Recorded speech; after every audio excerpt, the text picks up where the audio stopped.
Our journey started in Bintulu, Sarawak, a seaside town 610 kilometers from the state capital Kuching and 1300 kilometers from Kuala Lumpur. We left at 7 a.m. hoping to cover nearly 200 kilometers by road in 3 hours, bound for the small village of Sungai Asap in the deep interior of Sarawak in a place called Bakun.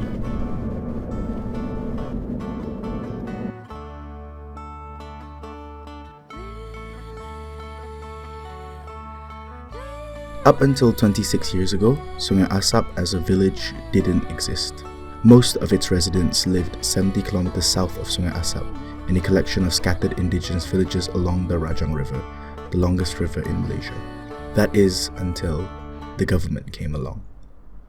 In 1986, the Malaysian federal government announced that a hydroelectric dam would be built where native villages home to the Kayan and Kenyah tribes were located. The dam was to be the largest in Southeast Asia and would be Malaysia's key towards sustainable electricity for both East and West Malaysia.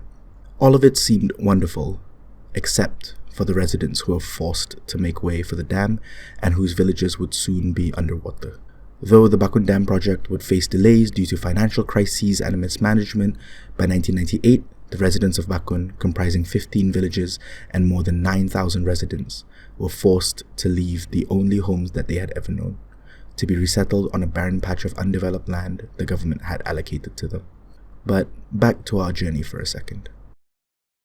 For all of us, this is our first time in the interior of Sarawak. Dharma Pillai is co-founder of India 18, a Malaysian civil society organisation and a KL native. Though he's no stranger to Sarawak, this is his first time venturing out of the big cities like Kuching and Miri. David Kabanda is the founder and executive director at the Centre for Food and Adequate Living Rights and hails from Kampala, Uganda. This is his first time in Malaysia, but he's heard a lot about the struggle of Bakun natives and is excited to see village life in Sarawak. Alexander Lehan is our guide. An engineer by day, he's happily agreed to bring us into Sungai Asap, the place he's called home since him and his family were resettled here in 1998.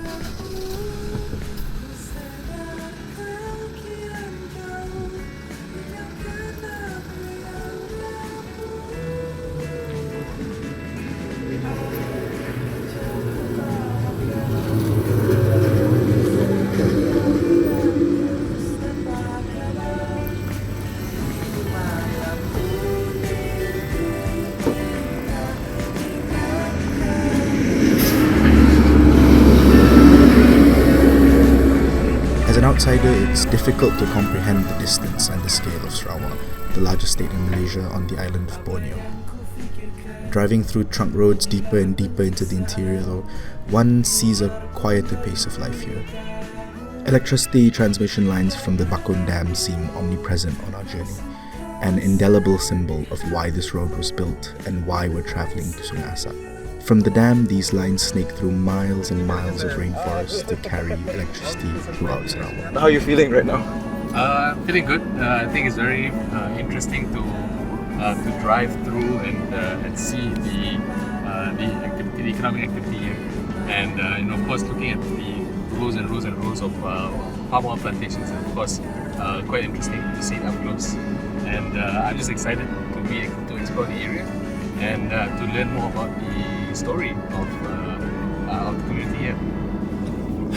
I'm already excited. I'm so happy to come and see this area.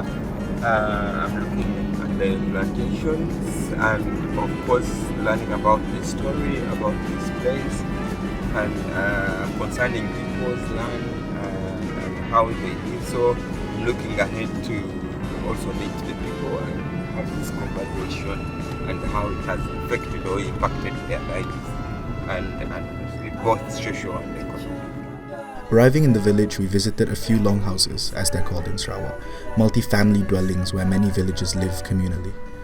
Though most in the interior are built out of wood, this one is a more modern example, built, we're told, after a fire destroyed the original. Most people here live somewhat self-sufficient lives.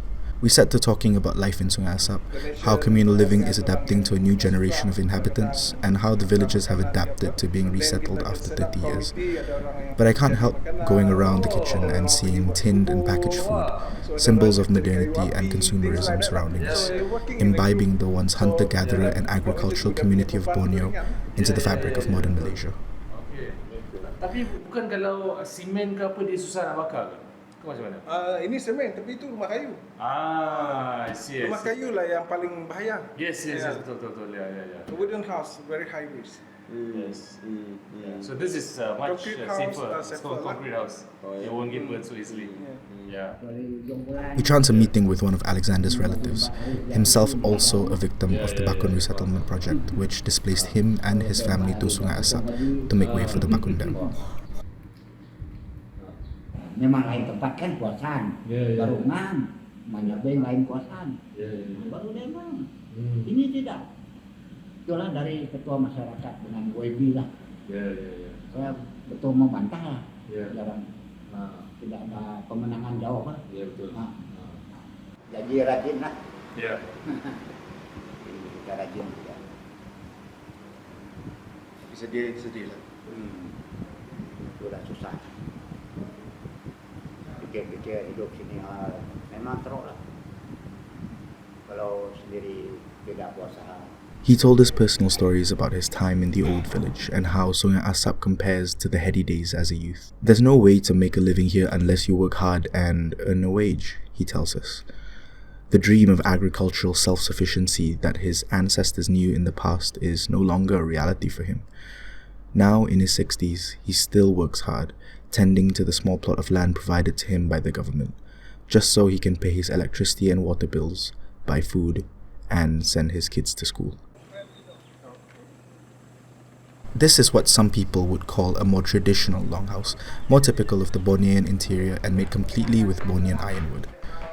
Though it may seem somewhat shabby compared to the brick and mortar longhouse, being inside it feels much more quaint and spacious than the concrete longhouse, and one feels much more of the native hospitality here. It's very small actually, compared to what you see. Wah, cantik ya?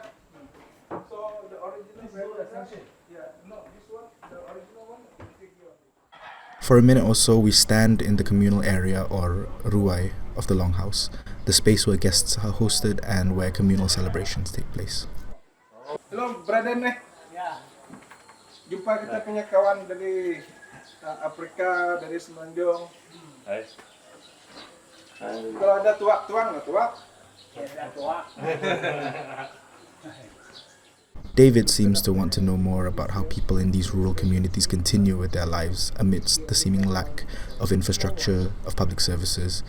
He wonders about the constant risk of fires to the wooden longhouses and the fact that there's no proper fire station in the village.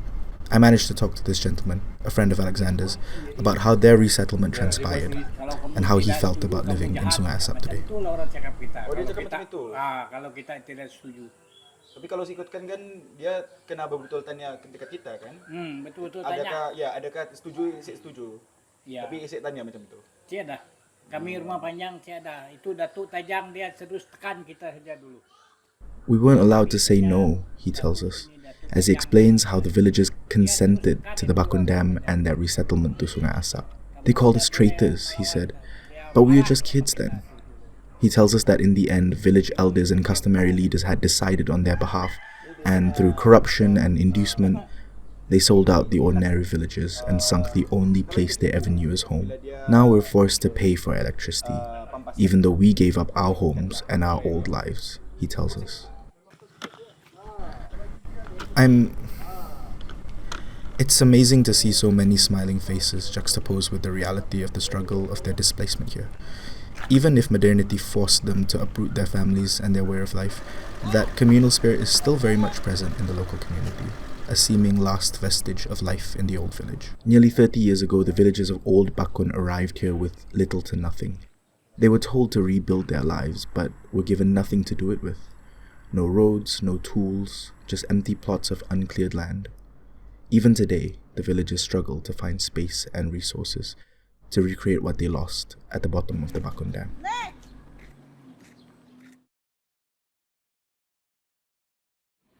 On our second day in Sungai Asap, we grabbed breakfast with Alexander's wife and sister-in-law before heading out on a 70-kilometer journey to Bakun Dam. The closer we got to Bakun, the more the symptoms of development seemed obvious. During the drive, we managed to talk about all the logging lorries choking up the roads from Sungai Asap to Bakun and how they were the ones that caused the potholes. Apparently, we had just entered the largest area of deforestation and logging in Sarawak, which explained the never-ending stream of logging lorries. We followed the seemingly never-ending lines of transmission cables too, until we arrive at its source.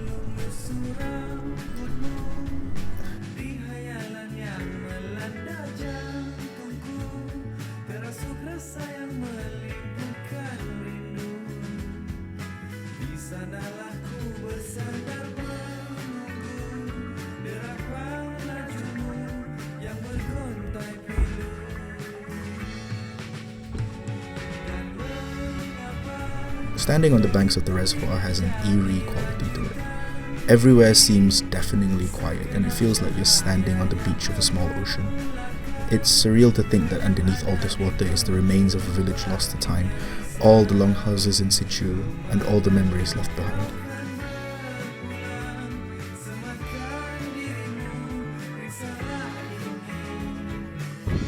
Yeah. Can you wave? Okay, John. Hi. There's not much on the banks of the reservoir, but we're told that some boatmen do moor here and give excursion trips out onto the lake. So we pile into the small boat and take a trip out onto the water.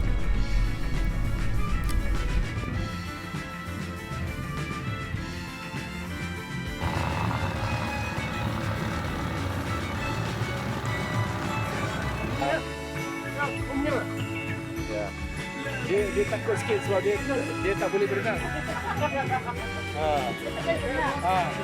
Okay. Okay, come in. Rambut. Oh, tadi. Alright. Saya duduk mana? Boleh. Iya. Okay, dia dah balance. Lagi bagus depan. Depan bagus. Okay, boleh. Ada masalah.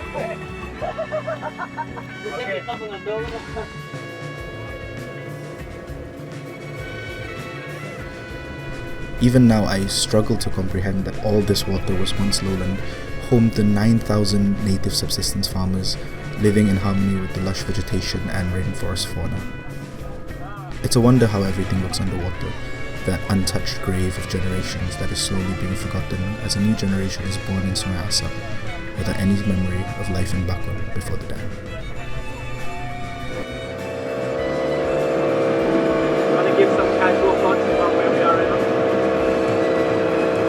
I feel it's quite ironic that the only source of primary forest that we've seen so far is literally at the Bakun Dam.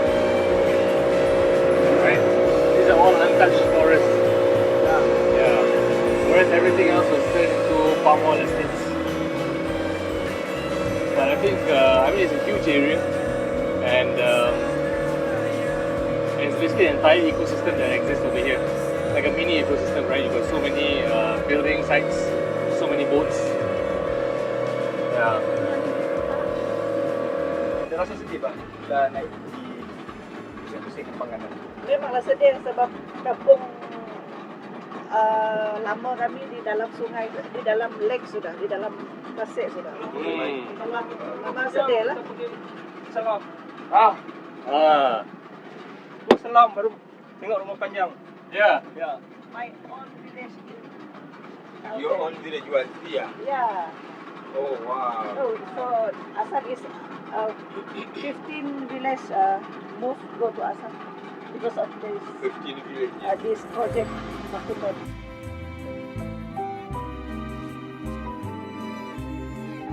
What was your favorite part of being in Bakun? For me, I think it was the people. I thought they were extremely welcoming to us.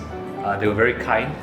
Of course, with David, he was the celebrity, mini celebrity. Everyone wanted to take a photo with him everywhere we went. But I think they were very happy to speak to us. Even when we stopped by and we just had random conversations with them, there was a lot of curiosity what we're talking about, and they were more than happy to share the thing about pain and the thing about struggle and injustice, that sometimes, over time that anger subsides and you're only left with disappointment. So I do think that's what we saw when we spoke to many of them, that they've largely moved on with life. There's a few things that they're unhappy with, of course. They felt that they were cheated by the leaders, but fundamentally, they've built their life, or they've rebuilt their lives after so many years. And I think for them it's about cherishing the past and also trying to build something for the future. You could clearly tell that there is a very deep loss, and sometimes we may look at material loss, but connection to your home place, that is irreplaceable. There is a lot of hope. I could clearly see a lot of resilience, and what I also saw is the fabrics that keeps them together. They seem to have a very strong culture that keeps them as a community. At least you could see open hands of even greeting us, even entertaining our random, asking our curiosity.